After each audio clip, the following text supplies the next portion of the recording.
Good evening, everyone. It is right at 7 o'clock, and to be respectful of your time, we will go ahead and get started. My name is David Gilbert. I am the field director for the Mississippi Valley Council, and I have the pleasure of being the camp director for Webelos Adventure Camp this summer. And then joined with me is Cord Boughton. Cord is the camp director for our Cub Scout Adventure Camp. Cord, do you have anything you'd like to say before we begin? Cord is also my staff advisor, so the man who keeps me on a leash. No, Mr. Gilbert, I think you can go ahead and start. Well, I want to thank you guys for joining us who are watching this live. And for those of you who aren't, don't worry, we are going to be recording this and posting the slide deck as well as the video on our council website. It can be viewed at mbc-camps.org, where you can go to our council website, MississippiValleyBSA.org, and hit the camps button. You'll see it under the resources tab for your camp. All of our pre-camp leaders meetings, as well as amazing resources to help you plan, prepare, and get your kids excited, yourself too, for camp. So here's our game plan for this evening. We're going to go through my stuff for Webelos Adventure Camp first, and then there's a couple things that both camps will have in common. And then we're going to transition over to Cord, who will finish the evening on Cub Scout Adventure Camp, kind of as we work from the older to the younger here. So I'm going to talk about the philosophy about the Webelos camp. So we have a council program committee, so I don't just get to make up whatever I want to do. And they have asked me to do 3 things with Webelos camp for the upcoming year. And this is last year's mandates, as well as what they'd like me to carry on into this year. First and foremost, working from the bottom to the top, is focus on camp basics. A lot of our kids just need time in the outdoors. They need the opportunity to experiment, the opportunity to do something fun and learn the blocking and tackling, which, by the way, is a football reference. As a kid, I always thought that was like tackle box, like it was a fishing reference. Second is focus on the adventure. We know that advancement is important. We know that you as parents want your kids to work on advancement. But if we do 100% of our advancement of camp like we did a few years ago, what are you doing for the other 52 weeks out of the year? So we want to make sure that there's a good balance. And so that means we have to focus a little more on the adventure to get your kids making memories that they get to share with you. And the third is going to be focusing on preparation for Scouts BSA. We know that Cub Scouts focuses a lot on the arts and crafts and the family foundations. And as you get older, we start introducing those outdoor skills here now during Webelos camp. And then when you get into Scout camp, you're gone for 6 days, 6 nights, 7 days. So making sure that we're starting that foundation in 4th grade, moving into 5th grade. So by the time they get up to the point where they're going into 6th grade in the fall and they're heading out to Scout camp, it's an old hat to them. And you can rest assured as a parent, as its leader, that they're ready to go camping. So first I want to talk a little bit about the program. And joined with me tonight is Kim Thompson. And so she may break in if she's got something else to add. And if we do have questions, we'll go ahead and get through this program section, and then we can bring Kim in and ask her more specific questions. So let's talk a little bit about preparation for Scouts BSA and how we're going to do that this year. We went through and we did focus groups with leaders, with parents, with some of the kids last summer, the Scouts that we had.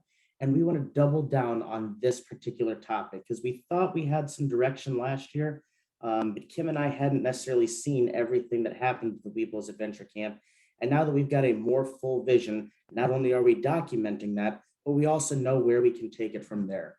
So registration for 2022 will be done very differently from the past.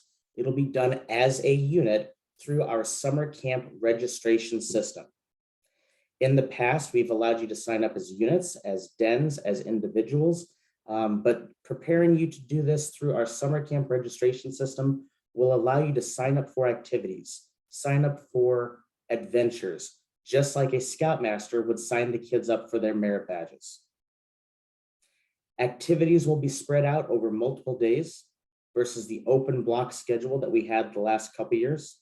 So one of the things that we heard feedback on is when the kids did the Aquanaut, they had 4 different sessions to take it, but they spent 2 hours out of the 3 sitting and getting lectured at. Well, that doesn't sound very fun to me. So if we've got 3 days of lecture, let's spend 20 or 30 minutes of a day doing the classwork stuff, and then let them splash in the lake the other half of the time. That way your kids get to have some sort of fun activity every single day versus, oh, I want to do aquatics this time. I want to go swimming again. I have to take aquatics again. No, thank you. Don't want to listen to the boring parts for another 2 hours. So the registration system is accessed through mvc-camps.org. As it says in our summer camp guidebook, you will be receiving as a Cub Master a username and password that'll go live in April. We are just now starting to get that back end set up with all of those sessions, all of those activities. And then when you get that information, you can log in at the appropriate time. You can make payments on there. You can bring payments into the office. You can sign up your kids for camp, give us the contact information that's needed, and then you can directly select which of the adventure loops, the advancement that they get to work on, they're going to participate in. We do have caps on these, so that way we don't have too many kids participating at one time and spoiling the fun by having 6 kids in one class and 75 kids in the other. So that way we try to break things up a little bit. And if we do get to the point where something fills up and it turns out to be really popular, we're not opposed to adding sessions as well. But on the flip side, if we only get 1 or 2 people to sign up for something, we may cancel a session, in which case we'll give you a call directly and we will let you know. So what does this mean for you as a unit? That means that you need to work ahead of time, start planning now to figure out who from your Cub Scout pack, who from those Webelos dens are going to be going to camp. Now, if you as the Cub Master receive the login username and password and you want to delegate that out to a pack committee member who's in charge of camping, you want to give that directly to your Webelos and Arrow of Light den leaders, and they can both have the login and take care of it themselves. We're A-okay with that. So those usernames and passwords are not necessarily, well, they're definitely not tied to any individual. And you'll see that when you get that in the email from Teresa. Next thing I want to talk about in a little depth is the schedule. Here's a slide. This is taken, I believe we took this right out of the leader guide. And so we have basically what we're doing the entire time ready to go. So as you're familiar with in the past, we will check in at noon. We will be going 4 days this year, as opposed to the 3 days, 2 nights that we did last year. So we've added an extra day back in. Kim and I both felt like that was exceptionally important because your kids need to grow with the program. They've already done the 2 nights, 3 days of camping. They need to expand that, get a little more outside of their comfort zone before they are, as I mentioned, gone for the 7 days and 6 nights. So check-in will be at Sauconach Scout Reservation for Webelos Adventure Camp at noon. Your leader will come over to the trading post, and those check-in procedures are in the leader guide. We write things down because I have a tendency to forget. We have people on risk management, on our council physician, all sorts of different program committees reviewing things, and that way the expectations are set clear. When you get there and after you check in, you'll have a couple hours to check in to set up your campsites, and we will send a staff member to your campsite to help you get things put together. Even though you're bringing your tents, or you may use our council tents, let us know if you need them. Our staff will be available to help you get things there. Please note that when you do check in and set up your campsites, you are not able to drive your cars back there to dump everything. You will get a permit pass to take 1 car back there with a trailer to drop off the trailer and bring it back if you need to. I mean, we'll let a truck or a van go back there, but we don't want a constant stream of vehicles going back and forth while kids are in camp. So we watch and monitor that very closely. So anything that you bring to camp, it's only a couple days, try to be able to pack it with you. And we will have those big rolling ox carts that you can grab, load them up, and roll them over to your campsite. Once you get your campsite in a pretty good place, we have kind of a scheduled rotation of when each campsite is supposed to head out for a camp tour, swim checks, and a dining hall orientation. On the camp tour, we know that a lot of our adults have been to camp before. Not necessarily all of our kiddos have, but we encourage you to still participate in the camp tour because year after year, we move our program areas around based upon what adventures and activities we're doing. So while you may know where the dining hall is and where the medical lodge is, you may not know where we're doing the movie making adventure or the outdoorsman adventure. The afternoon, swim checks, you can do ahead of time, but our aquatics director does have the right to retest anybody that she chooses. And it's also nice just to get in and splash around for a while. And then the ever lovely Marsha Collins will be doing our dining hall orientation and walking you through how all of those procedures will work. 4 to 5:30 or so, you have plenty of time to just go back to your campsite, get changed after swimming, get your campsite in order, get all your stuff put away. Then we're going to move into flags and dinner, which we'll have covered already.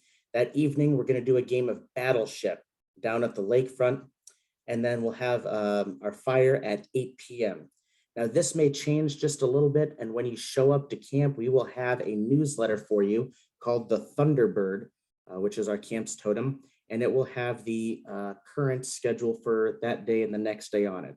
So if any of these times shift by 15 minutes, or we decide with flags from dinner time to right before campfires, a way to gather everybody together, you will have that information. 10 p.m. across camp is our quiet time. So before that on Sunday, you've got a little more time that you can take a night hike, you can go look at the stars, you can build a campfire at your own campsite and just enjoy each other's company. You'll see that the next 3 days, we'll have a continental breakfast, and then we'll do our not merit badges, our adventures, rotation 1, 2, 3, each get an hour. And then we'll have a to-go lunch, so grab and go type thing. Our leaders meeting is currently scheduled for over lunchtime, but we've talked about shifting that a little bit. And then we will have our rotation for 4, 5, and 6. And then on the second night of camp, you will actually cook at your campsite. Oop, I hit a button. One of those things that is very, very popular amongst our Webelos groups. So you'll pick up your food at 5 o'clock. It may be ready beforehand, and you get the evening to cook at the campsite.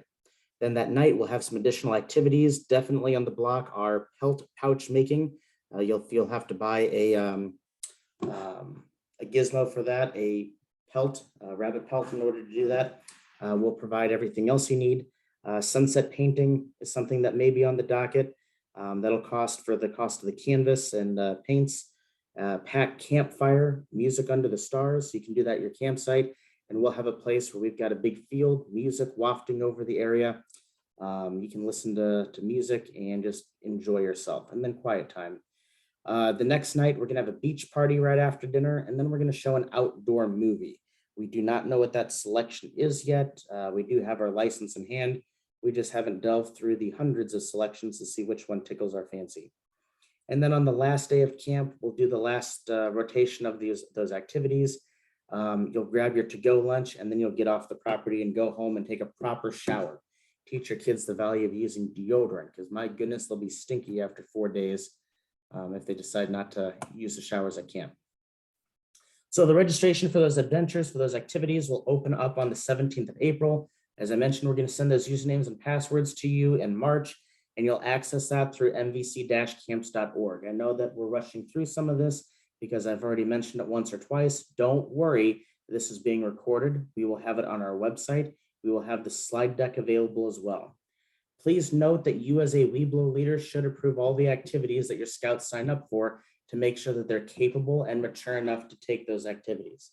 Just like a Scoutmaster approves all of the merit badges that the scouts take, we want to make sure that you as the Webelo leader, who have to register them for those courses anyway, are aware of what those entail. So there's a few administrative topics here that I want to talk about. First and foremost is the trading post, something near and dear to my heart. Just like last year, we will have a pre-order catalog. We can order all sorts of camp swag. You can order bottled water, Gatorade to have delivered to your campsite when you arrive or throughout the week. We can ice it down for you for a couple extra bucks as well, the cost of the ice. We'll have packages of hot dog kits, s'mores kits, dump cake kits that you are able to purchase, and we can deliver to the campsite as well. So what a lot of packs did last year was they worked that out with the different parents, and they had us deliver a different basket or multiple baskets to that troop each night of camp as a little way for mom and dad to say, hey, we miss you, we love you, now eat the s'more, because it's building a good memory. So stay tuned for that. That'll be available by April 1st. I think I'm just missing 2 images, and somebody's got to approve all the prices in there, and then we'll be able to hit that send button and get that in everybody's hands. Gift cards will also be available April 1st at the scout shops. Those will only be able to be used at the summer camp trading post. We use a square point of sale program at the trading post, and at the office, we use a piece of junk. So those will be available.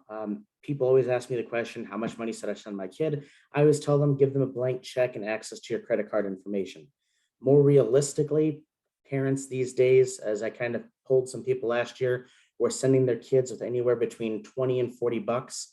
The kids that were spending 20 bucks were spending it on some knickknacks and tchotchkes to take home, as well as some delicious ice cream, and that tended to last them the week.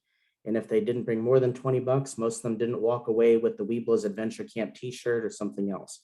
So you can take a look at that pre-order catalog and see if there's something that's a little more expensive that you want to make sure that your kid gets, something 10 bucks or more. And that way, when he takes that, or she takes that $20 in the pocket or $40 in the pocket, they can blow it on the frivolous things like harmonicas and stuffed animals and slushies. We will have some new merchandise this year. Very excited about camp belt buckles, blank belts that your scouts can buy. Take them to our leatherwork area and they can stamp, stain, and finish those. We'll be doing some activities like Magic the Gathering, some experiences like a soda tasting. We're going to have the Rocket Fizz funny flavored sodas again. We'll have some new tumblers with the camp logo on it. That'll be pretty sweet. And then for the older scouts, we'll have some national youth leadership training items as well. So all of those will be coming down the pipeline. The pre-order catalog will only have a handful of our items in it, just a few number of our SKUs. And those gift cards will be available. They are refillable from the comfort of your home. Give us a call at the office. We can reload them, take your credit card info over the phone, and we can be good to go there. Family night and visitors. All visitors must register with the camp office upon arriving and checking out at camp. That allows us to have an accurate count of who is on property and who is not. It allows us to be able to record how many day visitors that we have. When I write grants for the counselor, when we like to go out and tout our numbers, it's great to say that we had X number of people on the property throughout the summer or throughout the year. And the higher that number is, the better it looks, the more use the camp gets, which means that we're able to secure some extra support. It also allows us to make sure for your safety, if there happens to be foul weather or something, we know who's on property in case of emergency, kind of like taking a docket before you get on an airplane and knowing who's exactly on that roster and not. All visitors are going to be expected to follow those camp rules. They are listed clear as mud, actually clear as day, black ink, white paper in that summer camp guide that you have. So please review the rules with your families before the arrival. The biggest things that I see, people bring out liquor. Don't bring out liquor. That's not a good thing. Fireworks are not allowed. And I also see at Cub Scout nights, people will bring out the family dog. And regretfully, we do not allow dogs on the property. If you do want to have a visitor come and eat a meal on property, that is $7 per meal. And those tickets are purchased at our friendly neighborhood trading post. We do have a golf cart policy.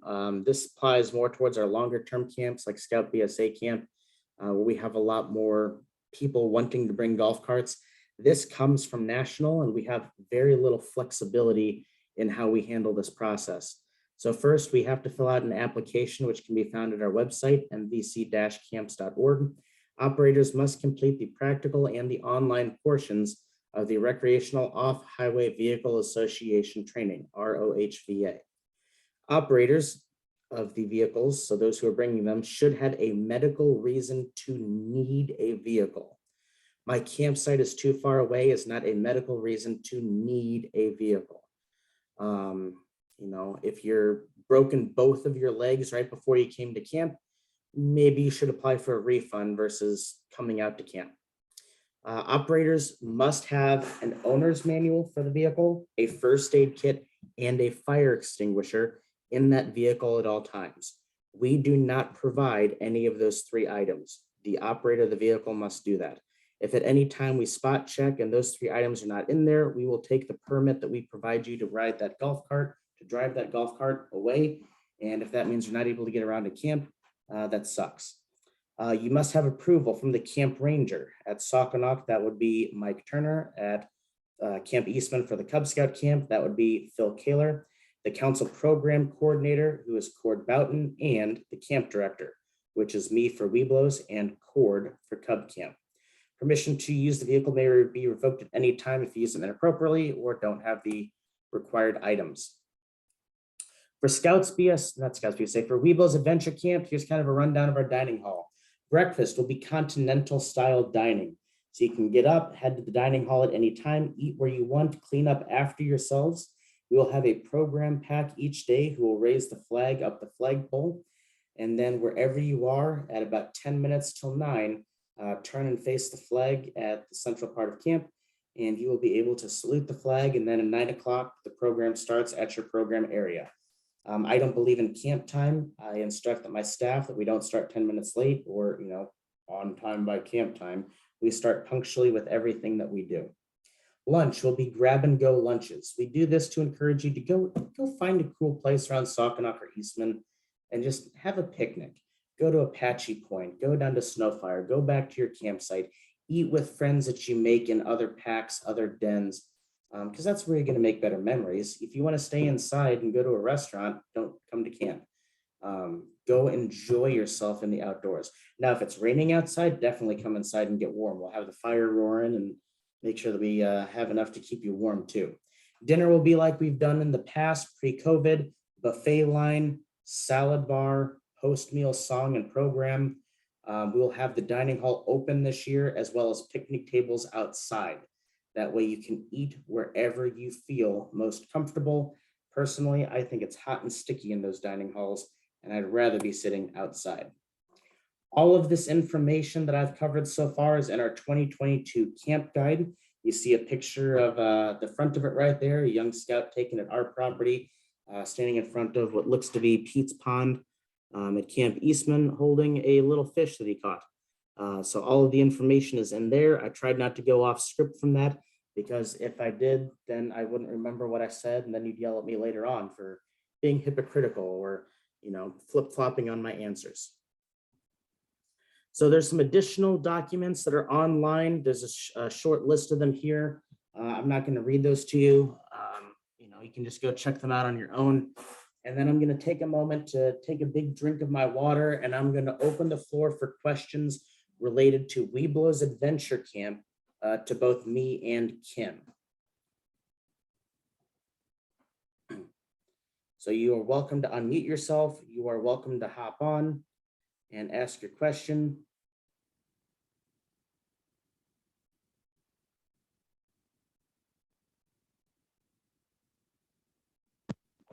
Kim, is there anything? Oh, yes. Hey, just clarification then, since Webelos camp is a little longer this year, do they need the full physical or they still just need the short form? I believe we're at 72 hours, so they would need the full physical. That is a very good question.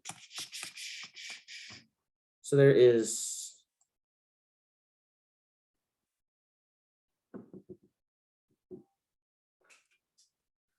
Let me check with Cord on that one.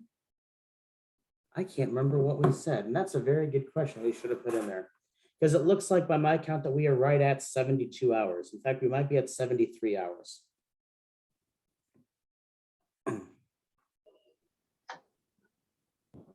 Is it too late to adjust that schedule so they don't have to go and get the full physical? That's beyond my questioning. Okay. BSA.org. Then I go to, actually, why don't I do this? I'll pull it up here and we'll see what we put in the thing. People can still see my screen. I'll crack this open. Mississippi Valley BSA.org. I'm going to come down here to camps, which looks a little different than it did this morning. Ooh, shiny. I'm going to scroll down here to resources. We're going to go to Webelos Adventure Camp. I'm going to go to the, why is that there for Webelos Adventure Camp? Summer Camp Guide. What do we say about the medical form? Medical record, medical check-in, that's Cub Camp. Having a camp, medical. Medical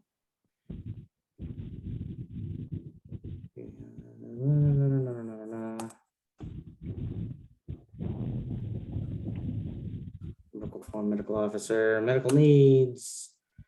For medical care, medical problems, medical doctors, medical.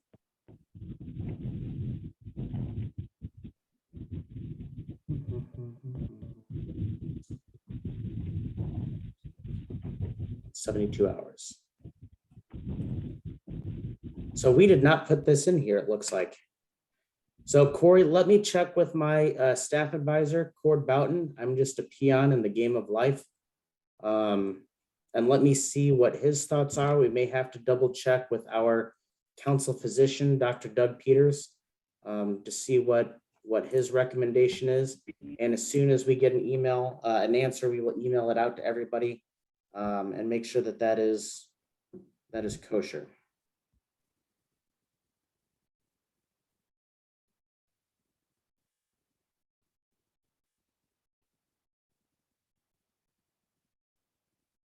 I'm sitting here typing the text to the doctor right now.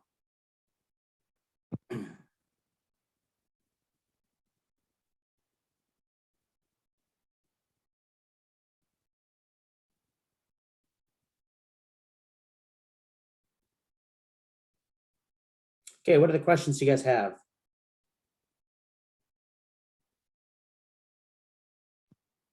I'll just keep rolling here.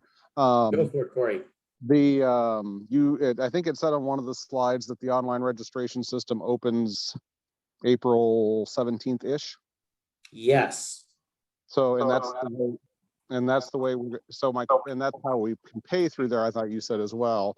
It should give you the option to pay. You can also pay in the Scout office. They'll be happy to take your money there.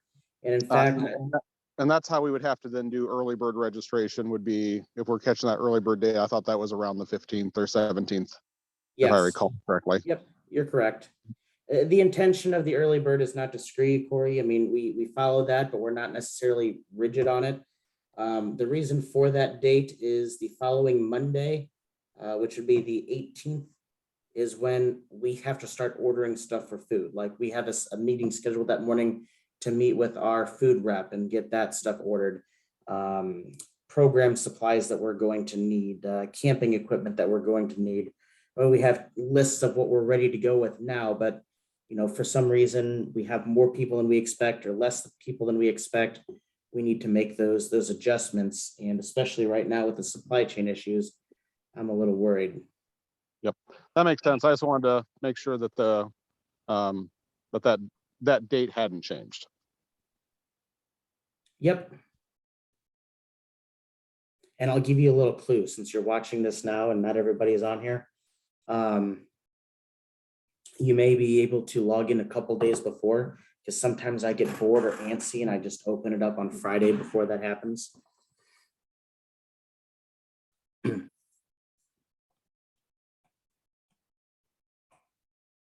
So what else you got?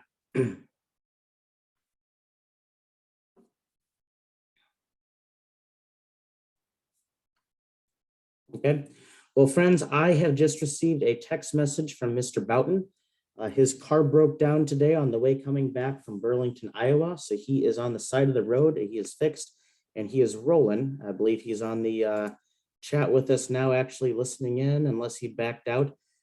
He did not have he had his slides on his computer. So I don't have those to go over with you.